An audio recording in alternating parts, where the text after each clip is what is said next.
Hey. Well, welcome everyone to our Alexander Technique class. And it's February 19th, 24. And I'm so glad to see you guys. This is part of ATTGP, which I believe all of you know about the Alexander Teachers of Greater Philadelphia. And many of you most likely went to the summit that we had in January. So you had an opportunity to really see the resources that, you know, we were given from so many different teachers. It was really interesting, all the variety. Yeah. All the variety, yeah. Most of the teachers in Philadelphia area trained with Martha Furtman and Bruce Furtman, mostly Martha. And so they have their own style. And it's I've learned so much from my colleagues here in Philadelphia. They spend a little more time working with activities than, you know, maybe some other schools do. And that's just really interesting to me.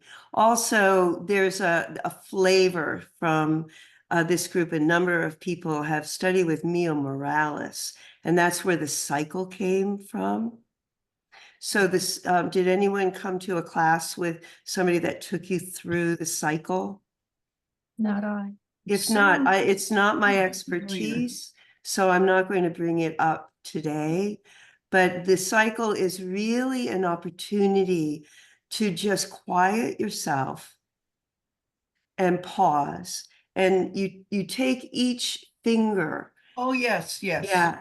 And with each finger, you ask a question or make a statement. I am free to experience ease in this moment. So what happens over a period of time after you've done this whole, you know, using all 10 fingers, which takes a while, it's like one full breath with every question that you ask.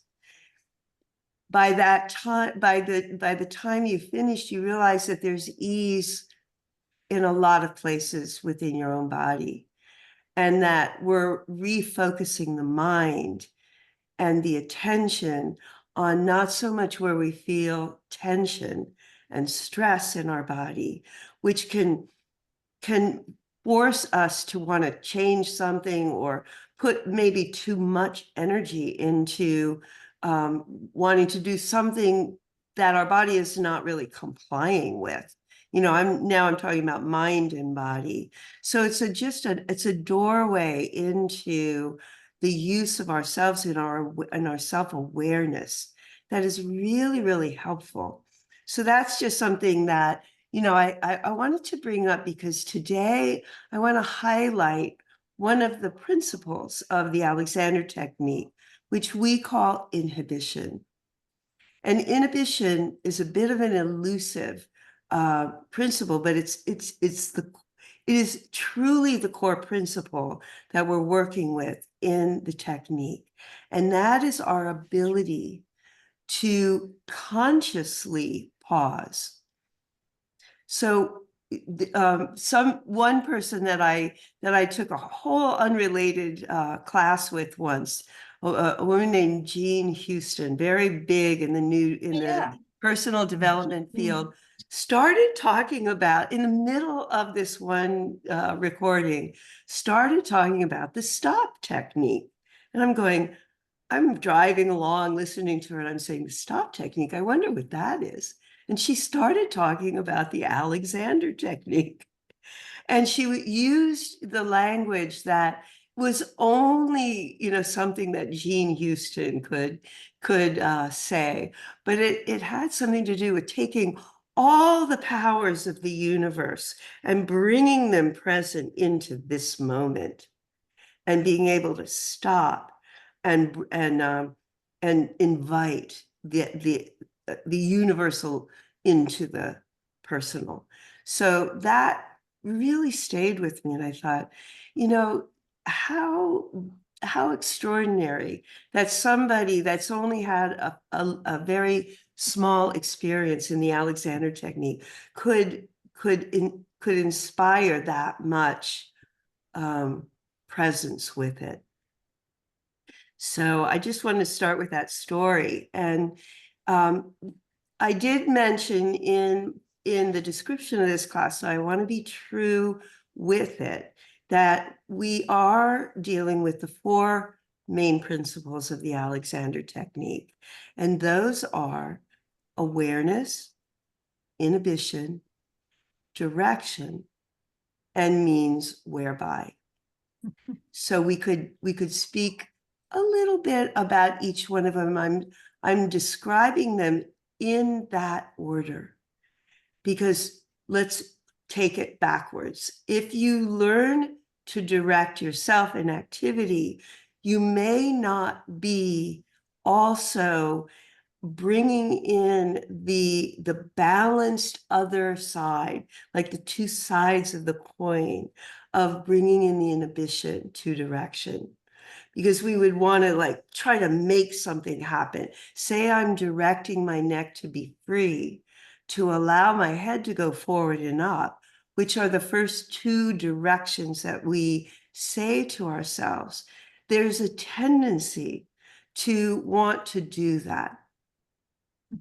And as soon as we try to do something, we've really lost the essence of what we're really aiming to be present to. The presence that we're experiencing by using the method is our functioning to be able to come back. This is almost a lingo term, but to come back to yourself, to pause in that moment, or stop, as Jean said, and take that moment to observe. So that moment of observation then loops back into the direction. So there's a cycle that we're going through first becoming aware of what we want, which is usually more freedom and less tension. And that's generally the desire. In order to do what, right? In order to sing more beautifully, to have more balance, coordination, and less back pain. There's always a reason for what we're doing and why we're doing it. And so that awareness bubbles up some aspect of our experience that allows us to create the pause and to then be able to access the body's design. We are designed for movement, and the accuracy and the ability to learn how to be in the moment with no expectations is really what we're wanting to get to. That's a tall order, wouldn't you say? Mm-hmm. The ability to just be more present and see what's available to us. Experience and even have a better body sense is really what we're wishing for. So then the last principle that we work with primarily is actually engaging in the activity itself. And in order to engage in the activity itself, we don't want to lose those 3 tools, right? As soon as we begin to do an activity, the mind gets ahead of the body. The mind gets ahead of the ability to bring our full selves and our full attention and conscious beingness to the process. So that's, in Alexander's words, is an end gaining. Mm-hmm. It's a way of trying to gain our end before we've brought our whole selves with it. It's like a disconnect, if you will. So one of the things that I experience a lot as a teacher is I do something called chair work. It's a really basic way of teaching the principles of the work. So you have a chair, you have the person standing in the front of the chair, but they kind of don't know what to do because they're in a lesson and they're waiting for the teacher's guidance. And there's a very, very creative experience that starts to happen when the full of attention and hands-on of the teacher is there, witnessing the student. And so there's a kind of a symbiosis that starts to happen, that the teacher is experiencing the student's use, and the student is experiencing the teacher's use, which is a really powerful non-verbal experience. And then we begin as teachers to use our words and the quality of our hands to invite the student to stay within that inhibition and direction as they do the activity. Guess what happens immediately? As soon as the person knows that the teacher wants them to sit, they're going to go into their habit. And it's across the board. We all do it. Even after many, many lessons, we all still do it because that end gaming is so strong in the mind that the habit takes over. There's a force of habit. That phrase comes, I think, more from Patrick MacDonald than from Alexander, but that we're retraining, we're looking at the force of habit and retraining the body based on that force of habit. So then I call it a little bit of a tug of war. I'm getting the person to go up. They want to push forward. They want to get down into that chair. And I'm not letting them. And I try to do it in a nice way. So I don't want the student to get frustrated and their nervous system to be triggered. But what we're doing as teachers is we're reminding the student that the up and the down, of course, our relationship to gravity are very, very not only interconnected, but they are the means whereby the bending that will happen gets done. So what lowers us into a chair is not the torso pushing forward. That's the habit, right? Wanting to kind of gear up or push down or do all these funny things that we've just done over years because we think that's the only way to get out of a chair. And then instead, if you're focusing on the head, the torso, and the legs, those three different parts of the body, and reorienting and organizing in such a way where all of them are able to remain in their natural poise and direction, then we can start to move. Okay, so I've just said a lot. If you want to just take a moment and, take that in and maybe formulate a question, we could do that. Take a moment. Okay, because I want to do some experiential work tonight as well. And these will be really pretty simple ways of playing with the concept of all of the principles, but highlighting the concept of the tool that we have of inhibition. Yeah. So Debbie Kaplan, who was one of my teachers, called these 4 things the concepts of good use. And she was talking about direction when she was doing this. And the concepts of good use have to do with direction and awareness of how we are in our direction. So let my neck be free is the first concept of good use. So let's put hands on our necks. And each of you can do that. I'm just going to ask you to use your hands in a very soft, kind of listening way So a listening hand is what we're looking for. Judy used to talk about, let your hands be like satin, and you bring your hands somewhere on your body. We're going to bring them to the neck to allow the neck to be free. And then gently bringing your hands up to your head and place them somewhere on your head. You could place them forehead and back of the skull. You could place them on the side. I like the side one with my fingertips coming together on the top, because it gives a sense of the crown of the head and the crown of the head moving up. So as you're just putting your hands here, you can say, to let my head gently rotate forward and upward.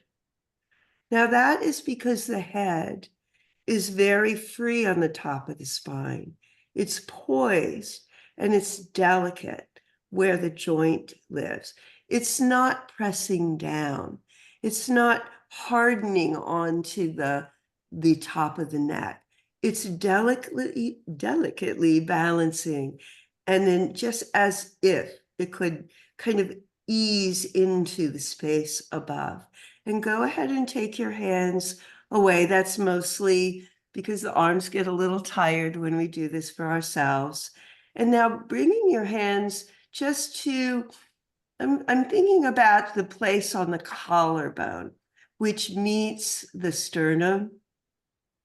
So there's a bone here, that's the edge of the collarbone, and then there's the long sternum bone here. I want you to just walk your hands out on that bone, the collarbone, the clavicle it's called. And it finishes about here, right? The end, you can kind of feel the little bump at the end. That's the end of your collarbone. If you lift your shoulder just a little bit, you can feel that collarbone is moving up, like on an angle, a little chevron up and down. And that's what's actually moving that collarbone is not the collarbone itself. It's the scapula in the back, which is the part of the shoulder that comes all the way out to the edge. Yeah. Excuse me. So we want to let the shoulder girdle release a little bit, and that's why I'm highlighting it right now, so that you can rethink of or remold your shoulder girdle, which consists of that collarbone in the front and the scapula in the back, and just realize that it's resting there.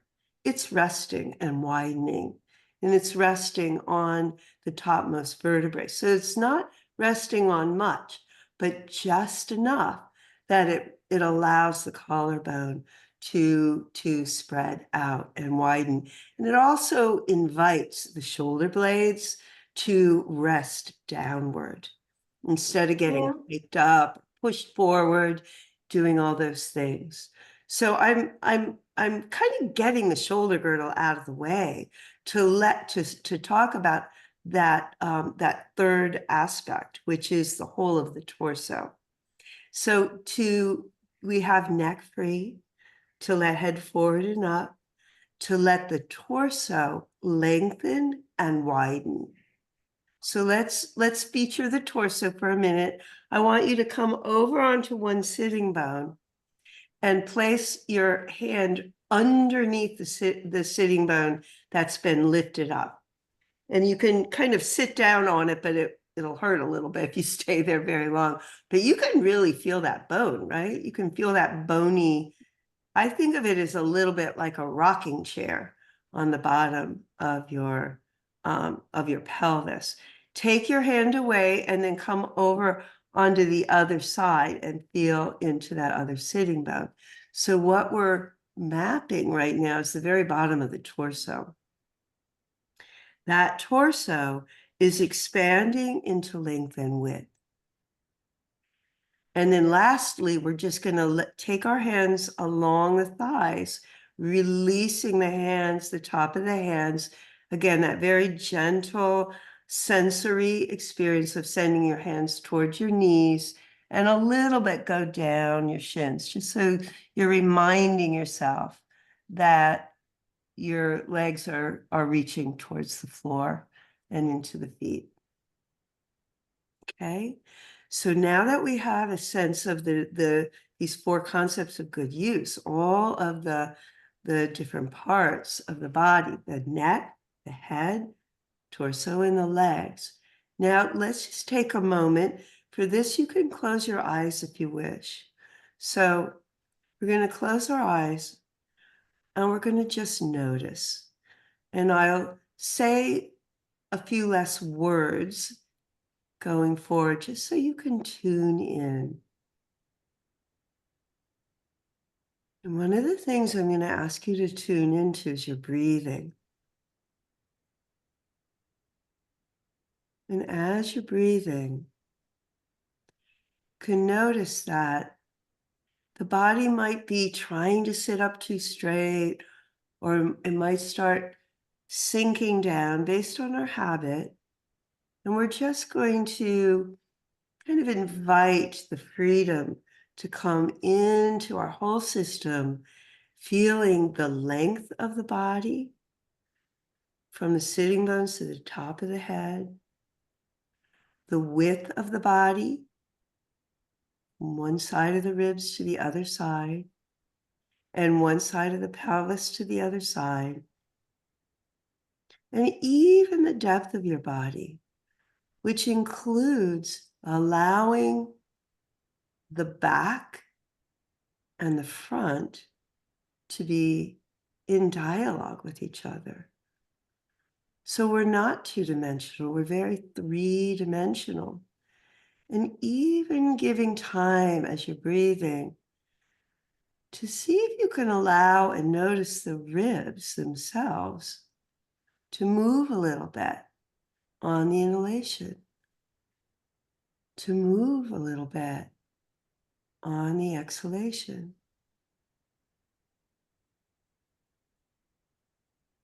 And we're just there, and we're letting the shoulders relax.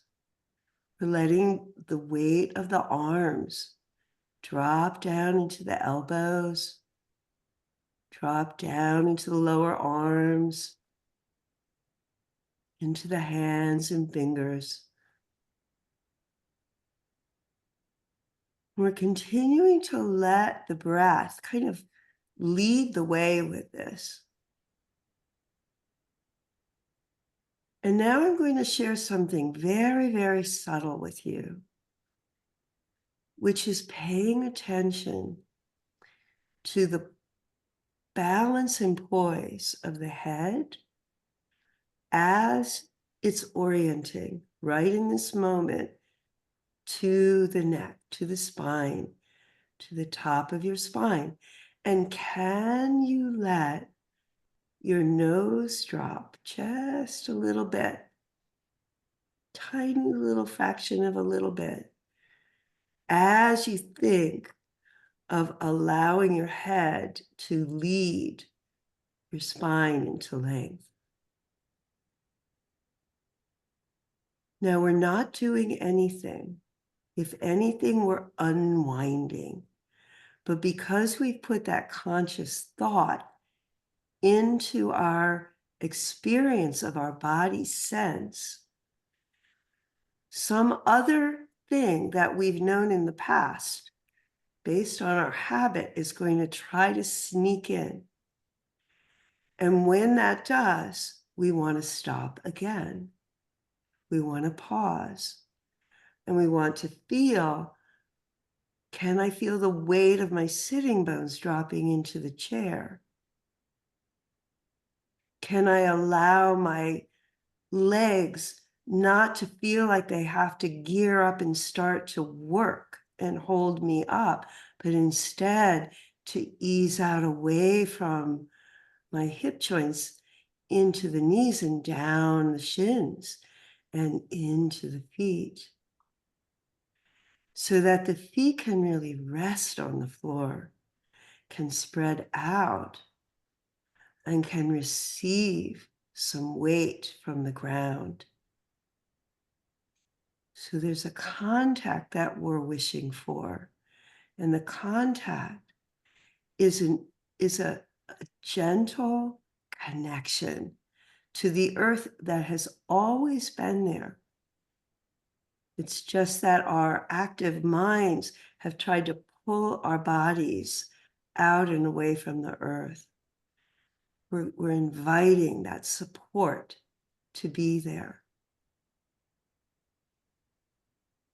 And now, even though that support has always been there, come back and notice if you can feel your backness, your back. Can you still breathe and feel the roundedness of the ribs and feel the breath filling into the lower lungs and just existing in that whole depth of you without having to do anything, without having to reach for the sky or the ground, without having to push down, but just to be. And in so doing, what actually is happening is your body is spreading, it's expanding. You are getting bigger, you're filling more space, you're taking up more space.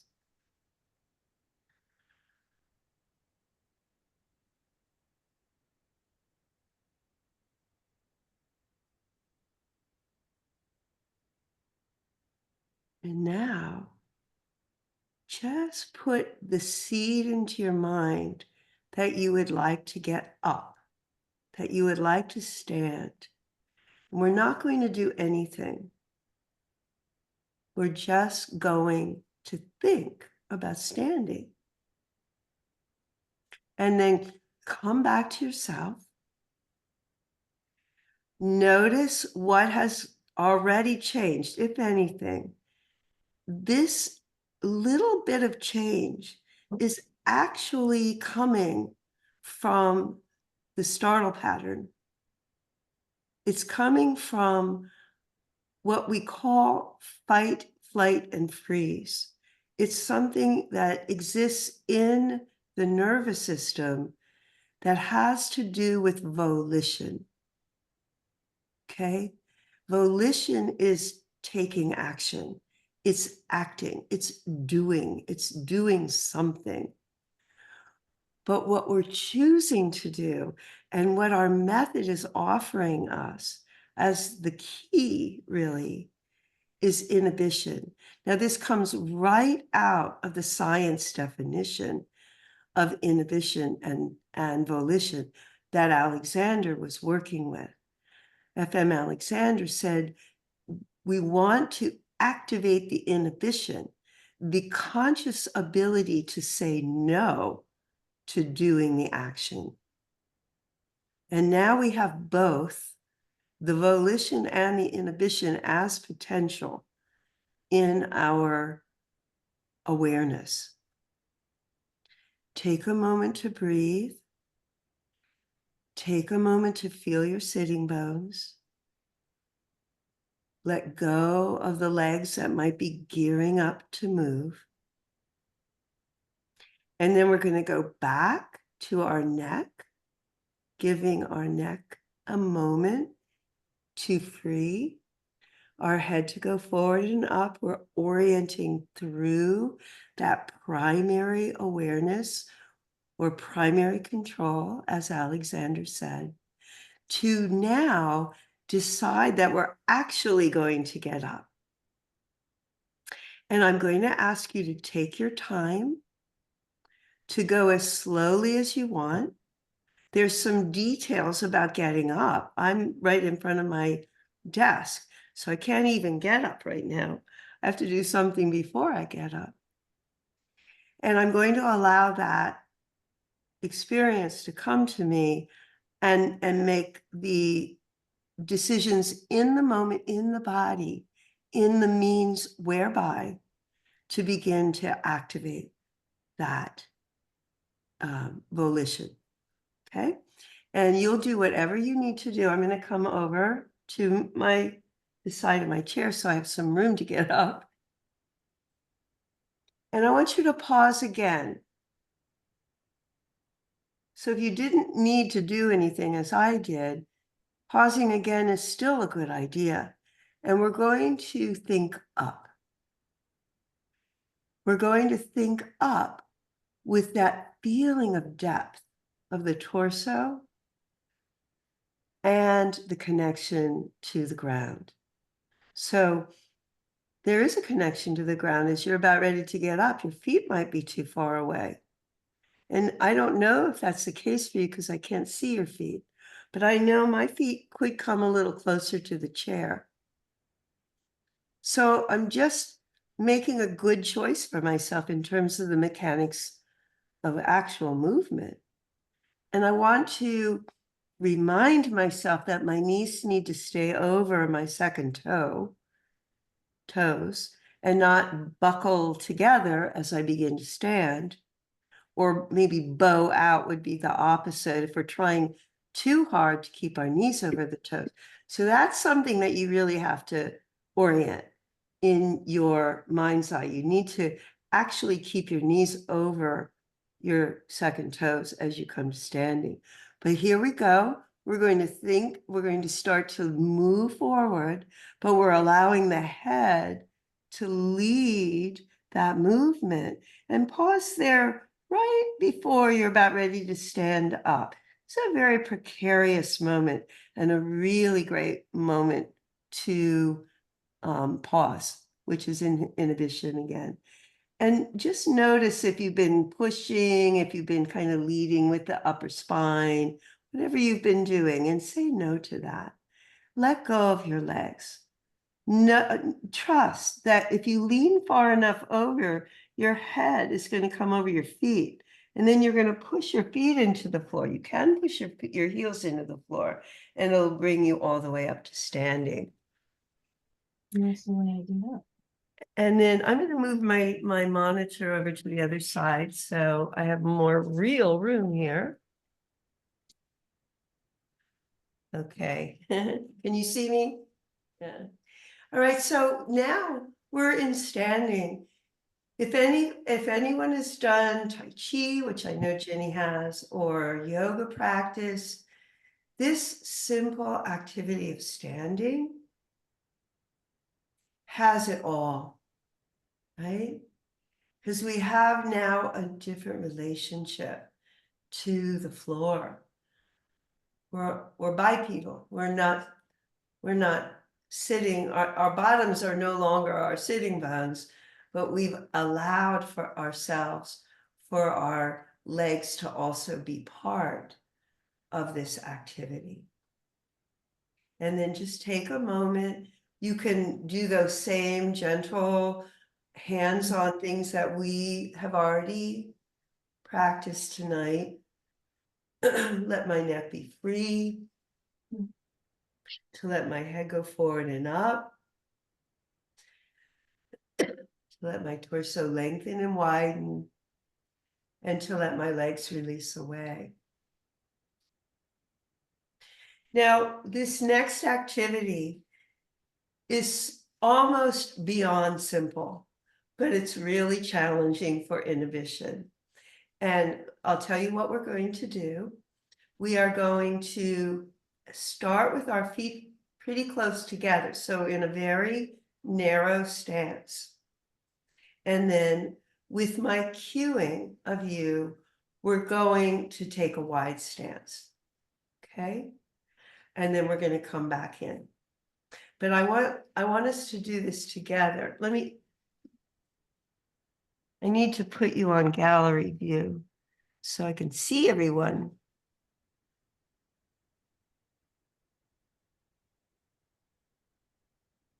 Okay. Ginny, can you put your video on, or you're not able to?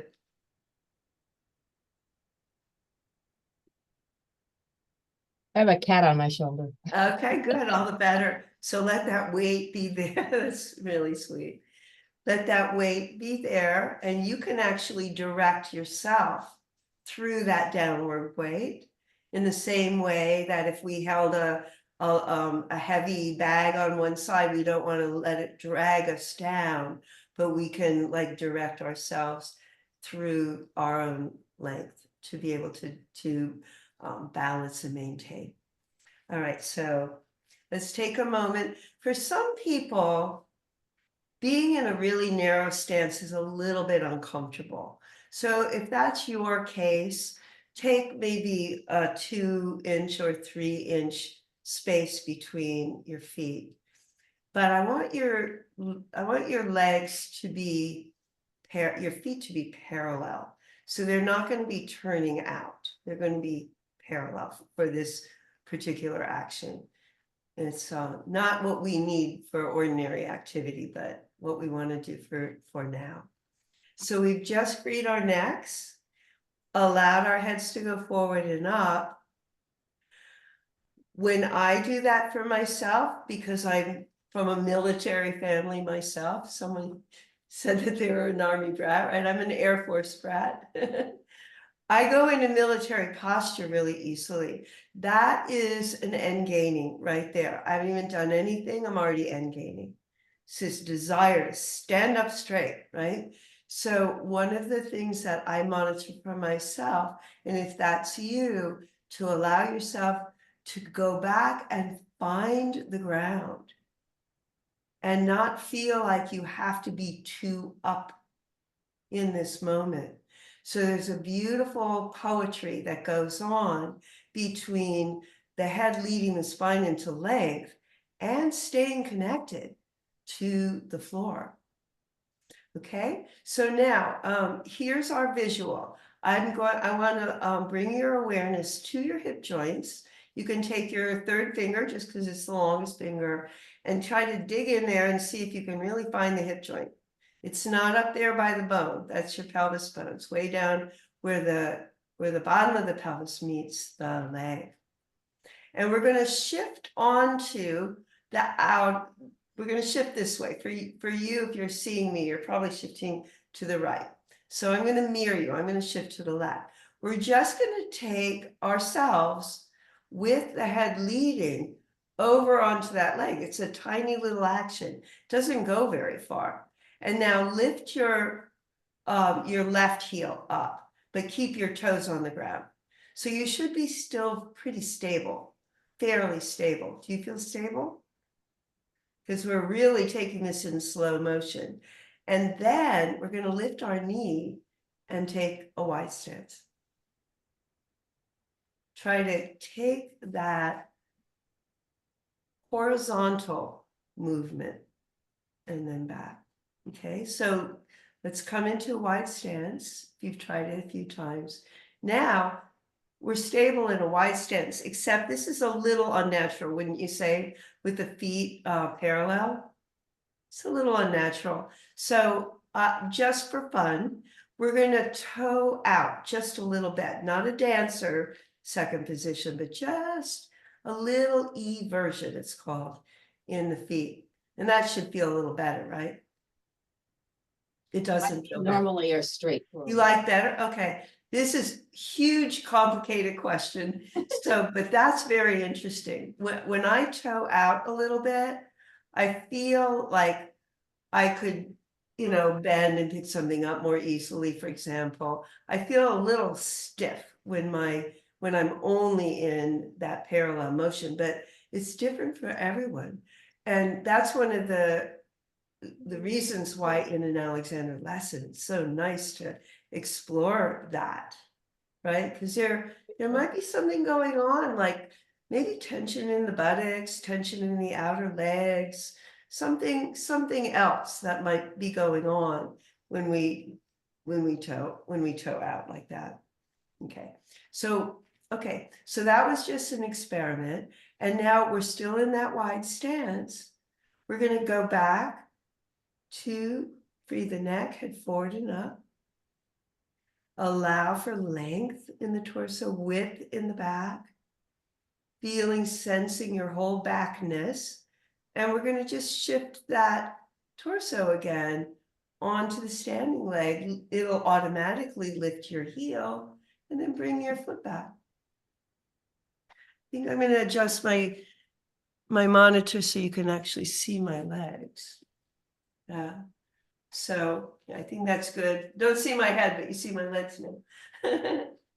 I'm finally wearing boots again. I fractured my toe. I was in a boot, in one of those boots for 8 weeks. I can walk again. So happy to report that. All right, so we're back to parallel. And just feeling the whole of you, the balance. Notice if there's any wiggle wobble there. There could be. That also gives a cue, like if there's a little wiggling going on, then there might be something to bring your awareness to. For me, it's usually in this area in here that I could let go a little bit more of the tailbone and, you know, allow for a little more tone in the abs. So that's just, you know, because we're doing an activity right now that it's pretty challenging actually standing still with a narrow stance. So once again, we're going to find the hip joints. We're going to invite the head to lead the whole torso over onto that standing leg and pick up the heel. So there's your stability because you still have your whole foot and part of your other foot on the ground. And then we're going to lift the leg and bring it out. And this is inviting the legs to work the way they're meant to work when you're walking, when you're bending. So this time, instead of just coming back, I'd like to take us into monkey. And for monkey, do turn out just a little tiny bit. And we're going to allow for the knees to start to bend over the toes. Remember that second toe. And come down just a little bit until you get stopped. And then we're going to tilt forward. You should feel your sitting bones start to kind of move back behind you. And remember to keep the knees floating forward as you do that. So, and then come back up. Okay, we're going to do it again. This time, knees and hips back, knees forward at the same time. I'll come this way so you can see. So we're just in this position of mechanical advantage. We haven't let the neck fall. We haven't let the shoulders drop.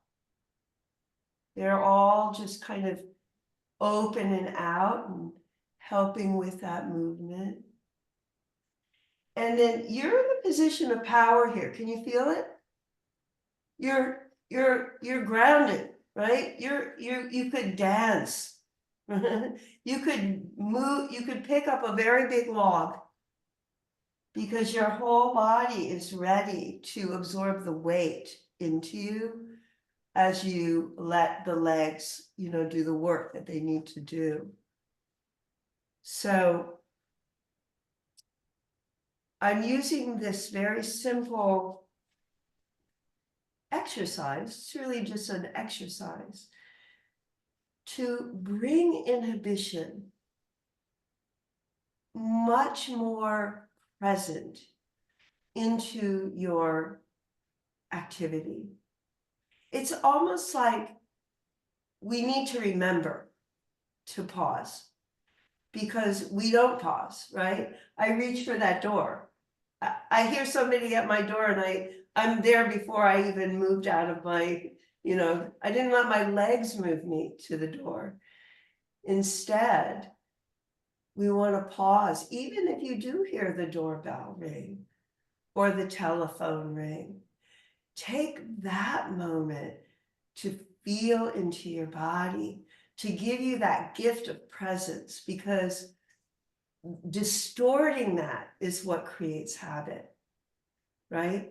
distorting it over time, over and over, every time we come in and out of a chair, is really what creates our habits that we then have to spend a lot of time, you know, unwinding. I like to call it unwinding as opposed to undoing, because, you know, you can't just rip a habit out of you, right? You have to greet your habits with much love and awareness. I got that term from my colleague, Hope Martin, who I trained in Alexander with. She always says, greet your habits with love, you know, with friendliness. And that, you know, as long as we then have the tools, so here's our toolbox that we're playing with tonight, then you have the tools to work with, and you can do that. Okay, so one more time, let's try the same little movement, bringing our feet together, directing ourselves. Should be easier and easier each time. You're not reaching up, you're just allowing that up thought. We're going to shift the horizontal weight, lift and open. And then because you have that power base, then go ahead and do something. You can do a little movement, you can do monkey. Yeah.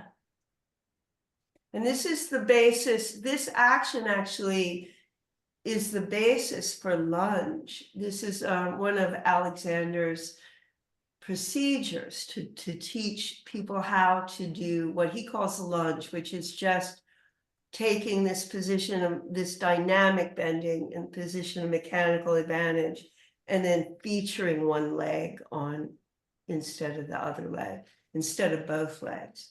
So if you were to think about, you know, picking up a heavy chair, most likely you would come in front of that chair and use both legs. But if you were vacuuming, you know, you have that ability to shift from one leg to the other. There's a number of activities that really feature the lunge, like if you have a lot of leaves to rake or snow to shovel. Those are really common activities that we can take these basic understandings and just to activate them without having to forget about our direction, our inhibition and direction. Okay, so let's all come back to sitting. Take your time. I had a concern, I guess, question, which is, when I'm standing, I have realized that over the past few years now, I end up curling my toes and pushing into the ground. Well, you and Alexander have something in common. Did you said curling your toes? Yeah. That is exactly what he noticed when he started doing this work. Alexander was an actor, excuse me, really passionate about acting. And that's a clue too, that we want to do this work for our passionate activities. But the first thing that he noticed was when he used the mirrors, he put mirrors all around him and then he would just do his speaking. Yeah. He noticed that he would, throw his head back and down. That's where he came up with that poise and balance, and eventually came up with the primary control. So that's a real clue for you when you're gripping the toes, because as you reorient yourself through that poise and that balance, your toes will have a bigger platform. They get an opportunity and they get permission to rest. You're only gripping your toes because you're feeling off balance and you're trying to hold yourself up. And it's great that you notice that. That way you can work on it. I think we lost somebody, but is it time? Okay. When I notice it, and I do it with shoes on or shoes off, it doesn't matter. And uncurl, I do not feel any less stable. And I took Tai Chi, oh my gosh, 25 years ago for just a couple years. And he said, you know, you're not supposed to grip the ground. That's probably what put the idea in my head to start doing, because I didn't do it back then. But there's some practical things that you can do. We already spoke about, you know, staying with the primary control, but there's also, my sense is that if you can invite the depth of you back in other words, the back of you has breadth and depth. And most likely you're either pulling the legs into the hips, which is the opposite direction that we want, or might be a balance issue in which you're too far forward of your ankle joints. So as soon as we go forward of the ankle joints, something called stretch reflex kicks in. That's a natural reflex within the body that pulls us back into balance usually. But if that's your habit and you're just gripping, what starts to happen is if you're too far forward is what I'm talking about, then all those back muscles have to engage in order to bring you back in space. An easier way to do it is to go to the head, think head forward and up, and think of your ankles as like a little hinge, and free move if they're movable. So your feet are stable and you can move yourself back in space, probably not much, so that your balance is coming over your ankles again. yeah, put more weight in the heel instead of forward. Put more weight. Yes, it will put more weight in the heel, but the actual movement is the whole body. Yes, right. I understand Freeing, that. because we want to keep the ankle joints free. That may be part of the problem if you're gripping in your ankle joints too, and then the whole body gets pushed forward, and it's a response. I mean, your toes are trying to help you. Yeah. And they're getting tired. And that's exactly what I meant about Hope Martin saying, get friendly with your habits. Your habits are trying to help you. Yeah. But it's not that useful, and you're starting to notice it. And that's the good news, because once you feel, some people are gripping like crazy and they don't even realize that their toes are really curled, you know, and that becomes habitual too. It's very hard to free up the toes then. Well, actually, I can pick things up with my toes. Well, and there you go. And I can actually, I don't need point shoes. I can actually stand on my big toe and like that, rather than, Well, your toes are much more intelligent than most people. So yeah, ask them what they need. I need to have a little talk with them. Stop gripping. Take a break. Stop gripping. But they'll grip from now until forever if you don't change something else. Yeah. No, I understand. They're doing that in reaction to something I'm doing incorrectly. Yeah, good question. Yeah, very good. Thank you. You're welcome. Mara, do you have anything you want to bring up? No, as I said in my email, it's just so lovely to hear somebody else say it in different words. So it's just, you know, I always get something by hearing somebody else go through the same concepts, but using a different expression. It's like, oh, that's a good way to describe it. So, you know, I'm very happy to go back. So wonderful. Yeah, I really appreciated you coming. So sure. Mara's an Alexander teacher. Ginny, I don't know if you know that. Oh, okay. Yeah. Great.